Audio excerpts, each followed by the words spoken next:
This is 5 on your side at 5. Focused on you. Tonight, we're hearing more from St. Louis County Prosecutor Wesley Bell, just a day after defeating incumbent Cori Bush for the Democratic nomination for Missouri's 1st Congressional District. Thanks for joining us. I'm Mike Bush. And I'm Kelly Jackson. This means Wesley Bell will face off against Republican Andrew Jones on the November ballot. And since this congressional seat has been long held by Democrats, he is very likely to win. Both candidates were holding watch parties last night when they learned the news. And here's what they both had to say. Negative stuff on social media, it does not faze me. It doesn't bother me. This isn't just about campaigning and adults talking and negative messaging, but our kids are watching. Yes, they are. And what we say matters. Because your side was so weak, you had to spend $19 million. Lying, deceit, distorting cost a lot of money. It cost a lot of money to lie. In the last few hours, we sat down with Wesley Bell. He went on the record with our political editor, Mark Maxwell. But this race got nasty. A lot of that noise came from young liberal progressives, many of whom smeared you as a, quote, plant. They called you a puppet, someone who they felt could not speak for himself on big issues like abortion because they thought that pro-Jewish groups controlled you with their money. Do you feel that any of your critics at any time in this race crossed a line from just scrutinizing outside money, campaign finance, into racism or anti-Semitism? You know, there were things that were said that absolutely crossed the line. Could you have won this race without support from AIPAC? I believe we would have won this election regardless. As we don't want to see one innocent person harmed anywhere in the world, but we are going to stand with our fellow democracies. My question to you is, how long are you willing to stand with our fellow democracies like Israel if they continue to harm innocent people? Well, I think that that's a loaded question, and I think it's missing what's happening on the ground there. There's a terror state. Hamas is in no uncertain terms a terror state. Their goal, which is stated in their charter, is the destruction of Israel. Do I hear you saying there that at this juncture, the only option is a military option? Well, I didn't say that at all. I mean, I think that's a very... You said you had to address Hamas, which is a terrorist state. Yeah, you have to state. address the Hamas. How do you do that without a military option?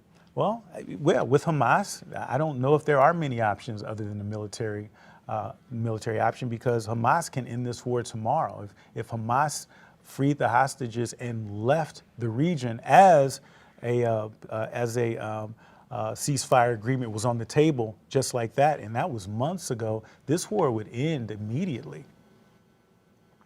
Bell's opponent, incumbent Congresswoman Cori Bush, delivered a passionate concession speech. Our Justina Cornell was there, and the crowd was fired up. She joins us now in studio with more on all that. Justina. Mike and Kelly, in an 18-minute speech, Cori Bush started off by saying pulling her away from her position as Congresswoman, well, all that did was take some of the strings off. Then she pointed her finger to the American-Israel Public Affairs Committee, known as AIPAC. AIPAC, I'm coming to tear your kingdom down. What you didn't want to do was allow me to get radicalized even more, because this is the thing. I ain't scared. I don't fear you.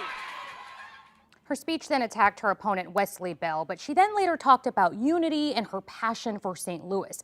In reaction today, we spoke to her friend, St. Louis Alderman Rasheen Aldridge, who was there last night as well. Now, he believes her message was towards AIPAC, an organization bringing in millions of dollars to a local race, making the candidate with outside dollars win. Now, we also spoke to Rabbi Jeffrey Abraham with Congregation B'nai Emunah, who watched the speech early this morning. He said the rhetoric follows months of similar verbiage, and he felt like this was the crescendo of it all. Here's what Abraham and Aldridge had to say. And she focused a lot on the money and the money and the money. And I think it's an important reminder, that it's an age-old anti-Semitic trope to say, oh, the Jews control the money, when in reality that's not the case. I don't think her anger was at the residents of CD1, people that was either with her or without her.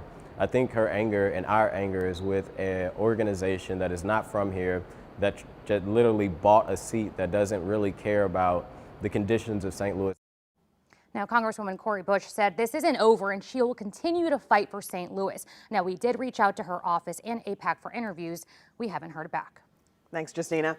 In the race for Missouri's governor, Mike Kehoe won the Republican nomination. He will face off against Democratic nominee Crystal Quaid.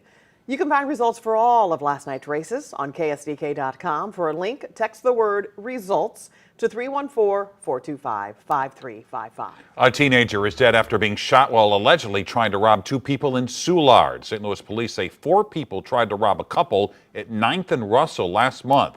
They say one of them tried to reach into an SUV while the others displayed guns. That's when the driver shot 15-year-old Giovanni Diaz and then drove away. We learned today he died yesterday. The death of Giovanni Diaz is being classified at this time as a justifiable homicide.